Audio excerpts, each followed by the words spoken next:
हाय दोस्तों, तो आज हम पढ़ने वाले हैं कक्षा 10 के फर्स्ट और सेकंड चैप्टर के इम्पोर्टेंट क्वेश्चन, जिसमें हम लगभग 10 क्वेश्चन करेंगे और इनका सॉल्यूशन साथ के साथ आपको दे दिया जाएगा।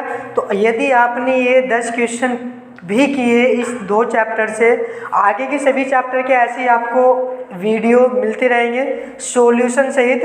अगर आपने ये सारे क्वेश्चन करते चले गए तो आपके मैथ में कम से कम आपके अच्छे से अच्छे नंबर बन पाएंगे। अगर आपके पास टाइम है पूरा मैथ पढ़ने के लिए तो आप कृपया पूरा मैथ ही पढ़ें। ये क्वेश्चन केवल आपकी हेल्प के लिए है, ताकि आप यदि पूरा मैथ नहीं पढ़ पाते तो आप कम से कम मैथ में तो फेल ना हो। तो चलिए शुरू करते हैं। सबसे फर्स्ट क्वेश्चन आपको स्क्रीन पर नज़र आ रहा होगा, इसको करते हैं सॉल्यूशन। क्वेश्चन क्या है? क्वेश्चन दिया गया है 135 और 225 का HCF ज्ञात करना है एल्गोरिथमिक विभाजन सूत्र द्वारा। 135 और 225 का HCF एल्गोरिथमिक विभाजन सूत्र द्वारा ज्ञात करना है। सूत्र क्या है मैं यहाँ पे आपको समझाता हूँ थोड़ा सा पहले। सूत्र है A बराबर BQ प्लस R। A को हम बोलते हैं भाज्य, B होता है भाजक, Q होता है भागफल और R होता है शेषफल। इसका मतलब हमें देनी है भाग, तभी तो ये प्राप्त होंगे। या हम समझने के लिए लिख देते हैं ये बड़ी संख्या हो गई, ये छोटी संख्या हो गई, ये तो भागफल और शेषफल होंगे। तो चलिए करते हैं शुरू। सबसे पहले हम सूत्र को लिखते हैं चरण नंबर फर्स्ट, स्टेप फर्स्ट में सूत्र हमारे पास है A बराबर BQ प्लस R। A की वैल्यू हमारे पास है 225, B की वैल्यू है 135, Q की वैल्यू कितनी होगी तो दे लेते हैं भाग, क्योंकि हमें नहीं मालूम होगा ऐसे। अगर आप डायरेक्टली सोच सकते हो तो अच्छी बात है। 13 का टेबल 22 में एक बार चला तो 135 ज्यों को तो लिख दो। 0 यहाँ पे हो गया 9, तो यहाँ पे एक बार पहाड़ा चला, यानी कि भागफल आपका कितना आया 1 और शेषफल कितना आया, शेषफल आया आपका 90। और यहाँ पे लिखोगे R नोट इज इक्वल है 0। R का मान 0 के बराबर नहीं आया। ये सारी प्रक्रिया तब तक चलेगी जब तक R का मान 0 ना आ जाए। तो चलिए चरण नंबर सेकंड कर लेते हैं। सेकंड स्टेप में, सेकंड स्टेप आपके पास है A बराबर BQ प्लस R। सूत्र हमारे पास, अब इन दो में बड़ी संख्या कौन है 135, तो आप लिखोगे 135, B का मान हो गया 90। अब कितनी बार टेबल चला तो यहाँ पे आप भाग दे के देख सकते हो। 135 एक बार, क्योंकि 90 इकन 90, बच गया यहाँ पे 45। तो एक ही बार टेबल चला और शेषफल आपका बच गया 45। यहाँ पे फिर आपको लिखना है R note is equal 0। R का मान 0 के बराबर नहीं आया, यानी कि शेष 0 नहीं बचा। फिर आएगा चरण number 3, second step. Second step में आ जाएगा इन दो में बड़ी संख्या। तो सेकंड स्टेप में आ गया 90 बराबर 45 मल्टीप्लाई। अब 45 दूनी 90 होता है, आप सभी को पता होगा। यदि 90 में हम टेबल चलाए तो 2 बार चल जाएगा और आ जाएगा 90। तो 45 दूनी 90 और शेष आ गया 0। यहाँ पे लिखोगे फॉर्मूला नहीं लिखा, तो आप बार बार फॉर्मूला लिखोगे ताकि आपको याद हो जाए। A बराबर BQ प्लस R। A की वैल्यू हो गई 90, B की वैल्यू हो गई इक्वल लगाना है। B की वैल्यू हो गई 45, Q की वैल्यू हो गई 2 और R की वैल्यू हो गई 0। यहाँ पे लिखोगे R बराबर हो गया 0। यदि R का मान 0 आ जाए तो आपका HCF भी आ गया। HCF क्या होगा? इनमें छोटी संख्या, छोटी जिससे डिवाइड करने पर 0 आया शेषफल, तो HCF कितना आ गया 45। तो आई थिंक आपको ये क्वेश्चन समझ आ गया होगा। यदि नहीं आया तो आप वीडियो को बैक करके दोबारा से क्वेश्चन को देखना, फिर स्वयं से अपने आप करने की कोशिश करना। तो चलिए देखते हैं सेकंड क्वेश्चन। सेकंड क्वेश्चन आपको स्क्रीन पर नज़र आ रहा होगा। सेकंड क्वेश्चन क्या है? सेकंड क्वेश्चन है 867 और 235 का HCF निकालना है एल्गोरिथमिक विभाजन सूत्र द्वारा। 867 और 235 का HCF एल्गोरिथमिक विभाजन सूत्र द्वारा। तो फिर हम ऐसे ही करते हैं, A इज इक्वल हो जाएगा BQ प्लस R। A की वैल्यू कितनी हो गई? A की वैल्यू हो गई 867, बिल्कुल सही। और B की वैल्यू कितनी हो गई? B की वैल्यू बताओ 235, और Q की वैल्यू तो हमें मालूम ही नहीं है। तो Q की वैल्यू निकाल लेते हैं। 867 को किससे डिवाइड करना है? करना है 235 से। 235 से यदि डिवाइड किया जाए तो यहाँ पे 23 की वैल्यू में इसका 3 बार टेबल चलेगा। 3 5 जा 15, 1 हासिल। 3 3 जा 9 और 1 10, 1 हासिल। 3 2 जा 6 और 1 7।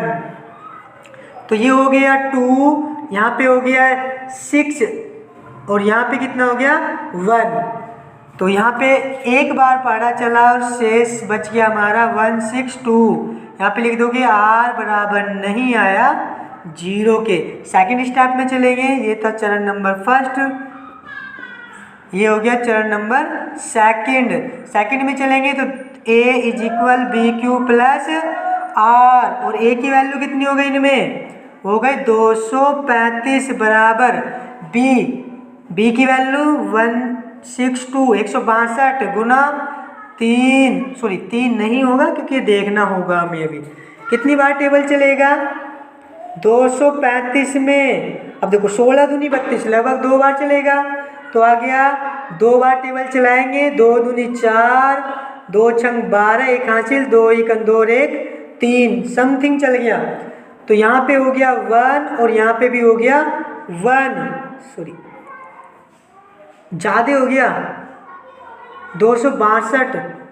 162 का एक ही बार टेबल चलेगा, एक बार टेबल चलाओ 162। यहाँ पे हो गया कितना 3, यहाँ पे हो गया 13 में से 6 जाके बचेगा 7 और यहाँ पे 73 बचा है। तो यहाँ पे जो चलेगा, यहाँ पे 1 बार टेबल चला और R का मान कितना आ गया 73। यहाँ पे लिखोगे R नॉट इज इक्वल है 0। इसके बाद आगे निकालोगे तो चरण नंबर 3 चरण में हो जाएगा A बराबर BQ प्लस R। A की वैल्यू कितनी हो गई 162, B की वैल्यू हो गई 73। अब Q और R की वैल्यू हमें निकालनी होगी। तो Q और R की वैल्यू कितनी हो गई 73 का टेबल की 7 दूनी 14, 2 बार चल जाएगा समथिंग में। तो 2 बार यदि हम चलाते हैं तो 2 3 6 और 2 7 14, तो ये बच गया यहाँ पे 2 और यहाँ पे बच गया हमारा कितना 1, 12 शेषफल। तो टेबल चला 2 बार और शेषफल बच गया 12। यहाँ पे लिख दोगे R nought is equal to है 0। तो चरण नंबर कितना आ जाएगा आपका 4। चरण नंबर आ जाएगा कितना आपका 4। तो 4 चौथे चरण में आप सूत्र लिखोगे A बराबर BQ प्लस R। A का मान 73, B का मान 12 है, Q का मान अब चला सकते हैं। देखो 12 दूनी 24, 12 3 36, 12 4 48, 12 पंजे 60, 12 छंग 72, शेष कितना बचेगा 1। चाहे तो आप चला सकते हो 73 में 12 छंग 72, बचा कितना रिमाइंडर 1।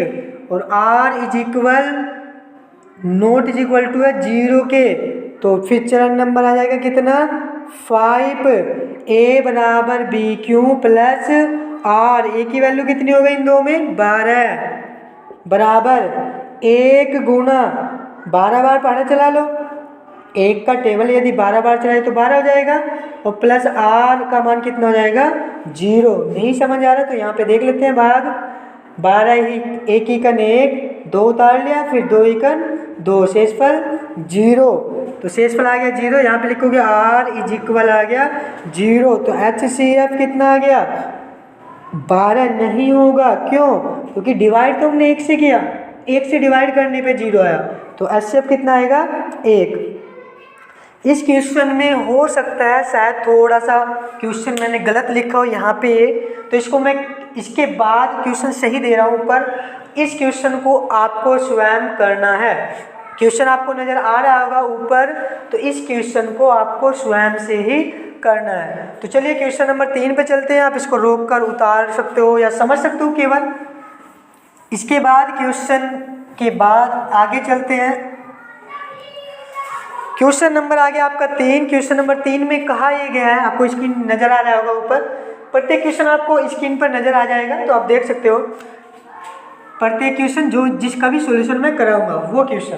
तो क्वेश्चन है HCF 306 और 657 दिया गया है 9। इसके बाद कहा गया है एलसीएम ज्ञात करो। एलसीएम 306 और 657 ज्ञात करना है हमें, इसका मान क्या करना है हमें ज्ञात। तो क्वेश्चन आपको नजर आ ही रहा होगा, तो चलिए करते हैं सॉल्यूशन। इसके लिए हमें एक क्वेश्चन के लिए सॉल्यूशन के लिए हमने एक फॉर्मूला पढ़ा है, दो संख्याओं का गुणनफल बराबर होता है HCF गुना LCM। अगर आपने पढ़ा होगा तो अच्छी बात है, वरना आप इसको याद रख सकते हो क्योंकि क्वेश्चन सॉल्यूशन करना है। तो देखिए दो संख्याओं का गुणनफल, दो संख्या कौन सी है 306 और 657। HCF कितना है 9, LCM हमें ज्ञात करना है। 9 से इसको डिवाइड कर लेते हैं, या इसको किसी को भी आप डिवाइड कर सकते हैं, दोनों ही डिवाइड होंगे।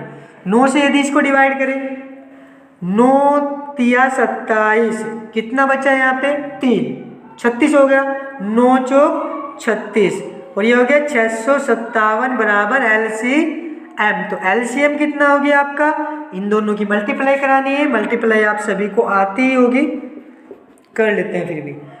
4 सत्ते 28, 2 हासिल, 4 पंजे 20 और 2 22, 2 हासिल, 4 छक 24 और 2 24, 2 26, 3 सत्ते 21, 2 हासिल, 3 पंजे 15 और 2 17, 1 हासिल, 3 छक 18 और 1 19, 8 9 7 6 13, 1 हासिल हो गया, ये हो गया 12 12। तो कितना आया 22 300, सॉरी ये 9 नहीं होगा, 3 होगा, 338। ये आ गया आपका LCM। अगर आपको समझ नहीं आया तो वीडियो रोक कर बैक करके दोबारा से इसको देख लीजिए। चलिए क्वेश्चन नंबर चलते हैं 4 पर। क्वेश्चन नंबर 4 आपकी स्क्रीन पर नज़र आ रहा होगा। क्या क्वेश्चन है, क्वेश्चन नंबर 4 कहा गया है व्याख्या कीजिए कि 7 गुना 11 गुना 13 प्लस 7 गुना 11 गुना 13 प्लस 13 भाज्य है। तो थोड़ा भाज्य के बारे में समझ लेते हैं। भाज्य संख्या वे होती है जो किसी अन्य संख्या से भी डिवाइड हो जाए, किसी अन्य मतलब 3 2 4 5 किसी से भी, स्वयं से ना होके किसी अन्य से भी हो जाए। तो चलिए समझते हैं इसको। पहले करा लेते हैं मल्टीप्लाई, 7 की 11 से मल्टीप्लाई, 11 सत्ते 77 गुना 13 प्लस 13, इनको कर लेते हैं ऐड, सॉरी मल्टीप्लाई कराते हैं, 13 सत्ते 91, 1 हाथ सॉरी 9 हासिल, 13 सत्ते 91 और 9 100, और प्लस कितना 113, ऐड कर लेते हैं 114 हो गया ये, और 114 किससे डिवाइड है 2 से। हम लिख सकते हैं 114 डिवाइड बाई 2, 2 से डिवाइड किया 5 0 फिर 7, 1014 के आधे कितने होते हैं 507, 2 से डिवाइड है तो हम लिख सकते हैं संख्या 7 गुना 11 गुना 13 प्लस 13 भाज्य है। क्यों भाज्य है, क्योंकि 2 से डिवाइड हो रही है। तो आपको ये समझ आ गया होगा। इस तरीके का एक और क्वेश्चन आपके मैथ में है, उसे आप स्वयं से करना ताकि आपकी प्रैक्टिस हो जाए। तो चलिए क्वेश्चन नंबर 5 पर चलते हैं। क्वेश्चन नंबर 5 में कहा गया है सिद्ध कीजिए √5 एक अपरिमेय संख्या। इम्पोर्टेंट क्वेश्चन है, क्वेश्चन आप स्क्रीन पर देख रहे होंगे। सिद्ध कीजिए √5 एक अपरिमेय संख्या। तो कैसे सिद्ध करोगे, आपको ये √5 हो, √3 हो, √7 हो, कुछ भी हो, करना इसी तरीके से जैसे मैं समझा रहा हूँ आपको। सबसे पहले हमें मान लेना है, माना √5 एक परिमेय संख्या है। हम क्या करेंगे, हम मान लेते हैं कि परिमेय संख्या है। सिद्ध करना है अपरिमेय, हमको मानना है परिमेय। यदि कोई संख्या परिमेय होती है तो उसके इक्वल हो सकता है p/q, मतलब उस संख्या को p/q की फॉर्म में रूप में लिख सकते हैं। और यहाँ पे हमें लिखनी है थ्योरी जहाँ p व q का एक के अतिरिक्त कोई अभाज्य गुणनखंड नहीं है।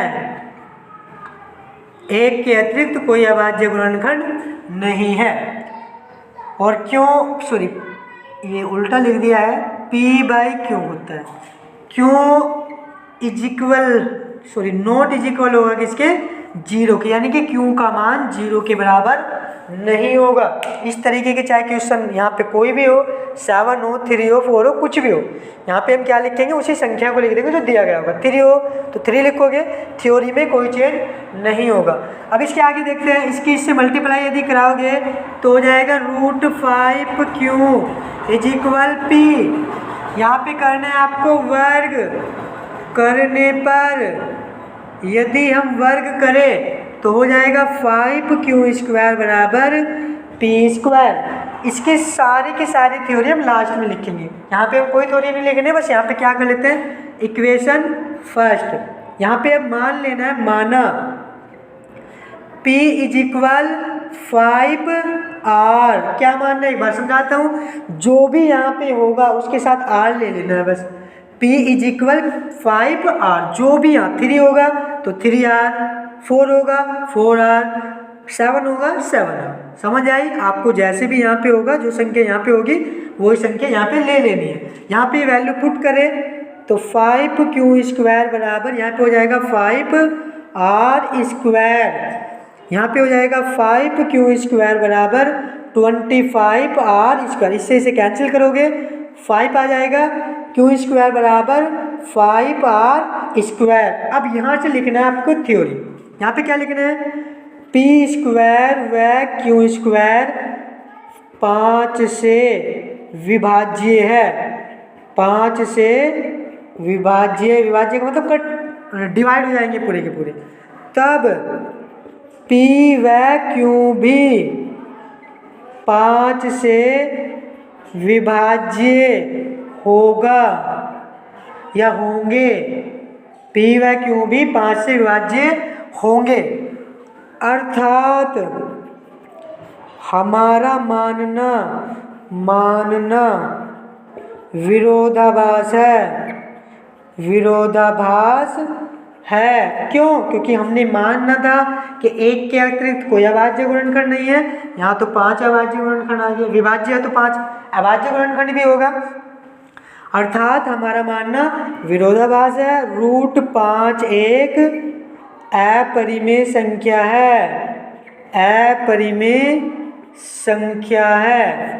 तो आई थिंक आपको ये समझ आ गया होगा कि √5 एक अपरिमेय संख्या है। कैसे आपको सिद्ध करना। अब इसके स्थान पर यदि आपको कहा जाए कि √3 प्रूव करो, इसकी प्रैक्टिस आप स्वयं से करना, तो आपको क्या करना है, बस यहाँ पे 3 लिख लेना है, यहाँ पे 3 कर लेना है, क्वेश्चन 3 दिया गया है तो 3 कर लेना है, यहाँ पे आपको 3 कर लेना है, मानना है तो 3 कर लेना है, यहाँ पे 3 कर लेना है, यहाँ पे 3 हो जाएगा, यहाँ पे भी 3 हो जाएगा, यहाँ पे 9 डिवाइड करोगे 3, यहाँ पे भी 3 और यहाँ पे कितना हो जाएगा 3, यहाँ पे भी कितना होगा 3। क्वेश्चन सेम रहेगा, थ्योरी में कोई चेंज नहीं करेंगे। तो इससे आप खुद से प्रैक्टिस करना, 1-2 क्वेश्चन जो भी है। तो चलिए आगे समझ लेते हैं क्वेश्चन नंबर 6। क्वेश्चन नंबर 6 समझते हैं। क्वेश्चन नंबर 6 है, क्वेश्चन नंबर 6 स्क्रीन पर आपको नजर आ रहा होगा। क्वेश्चन नंबर 6 में कहा गया है 5 - √3 एक अपरिमेय संख्या है, ये सिद्ध करना है। 5 - √3 एक अपरिमेय संख्या है, ये करना है हमें सिद्ध। तो सबसे पहले क्या करना है, मान लेना है, माना 5 - √3 परिमेय संख्या है, परिमेय संख्या है। यही तो हम कर रहे थे अभी तक कि परिमेय अपरिमेय सिद्ध करना है तो परिमेय मान लीजिए।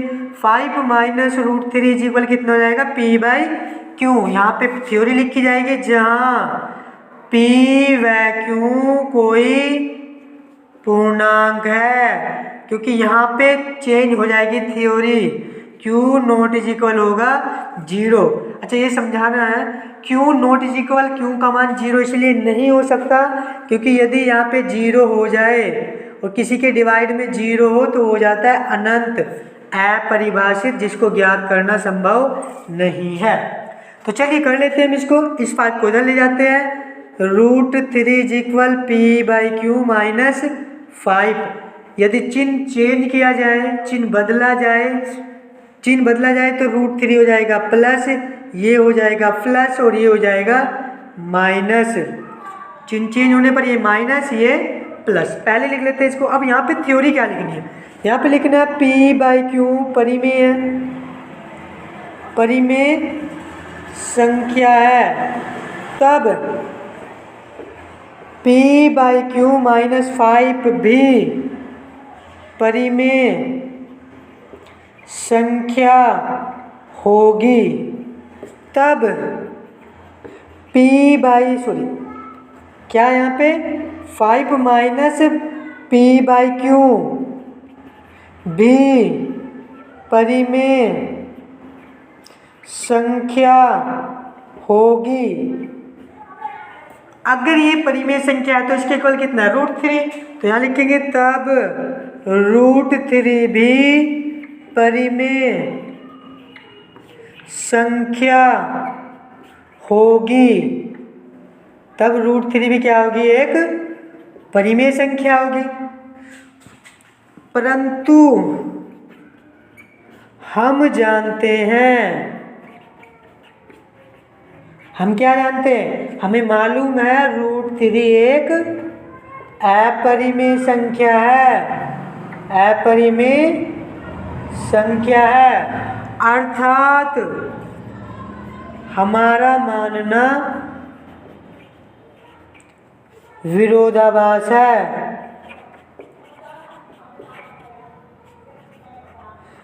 अर्थात हमारा मानना क्या है, एक विरोधाभास है। मैं यहाँ पे लिख रहा हूँ, तब इसके बाद यहाँ पे लिखना है तब 5 माइनस रूट 3 हमारा मानना विरोधाभास है। 5 माइनस रूट 3 अपरिमेय संख्या है, अपरिमेय संख्या है। थ्योरी को आप ध्यान से थोड़ा देख लेना, क्योंकि एक क्वेश्चन जो हमने इससे पहले किया है उसमें थ्योरी थोड़ी चेंज है और इसमें थ्योरी थोड़ी अलग है। और इन क्वेश्चन को, ये फर्स्ट चैप्टर के इम्पोर्टेंट क्वेश्चन थे। इससे आगे भी एक क्वेश्चन होगा, बस मैं समझा देता हूँ। शांत और अशांत, शांत और अशांत 1 नंबर में पूछा जा सकता है। शांत अशांत क्या होता है आपने पढ़ा होगा। यदि कोई संख्या p बाई क्यू है और q मतलब हर के अभाज्य गुणनखंड में केवल 2 व 5 होंगे, तब संख्या शांत होगी। क्या होगा, अगर किसी शांत संख्या की पहचान करनी है तो जो डिवाइड में संख्या होगी उसके अभाज्य गुणनखंड कीजिए। यदि उसमें केवल 2 और 5 है तो संख्या कहलाती है शांत, वरना कहलाती है अशांत। तो ये फर्स्ट चैप्टर के इम्पोर्टेंट क्वेश्चन थे। नेक्स्ट वीडियो में पढ़ेंगे सेकंड चैप्टर के इम्पोर्टेंट क्वेश्चन, क्योंकि यदि इसी वीडियो में मैं कराऊँ तो ये काफ़ी लॉन्ग वीडियो हो जाएगी। तो आप इसी की प्रैक्टिस कीजिए, जितने भी 6 क्वेश्चन हुए हैं। उसके बाद सेकंड एक्सरसाइज 2 जो भी सेकंड बहुपद होंगे उनके हम इम्पोर्टेंट क्वेश्चन करेंगे। तो थैंक यू।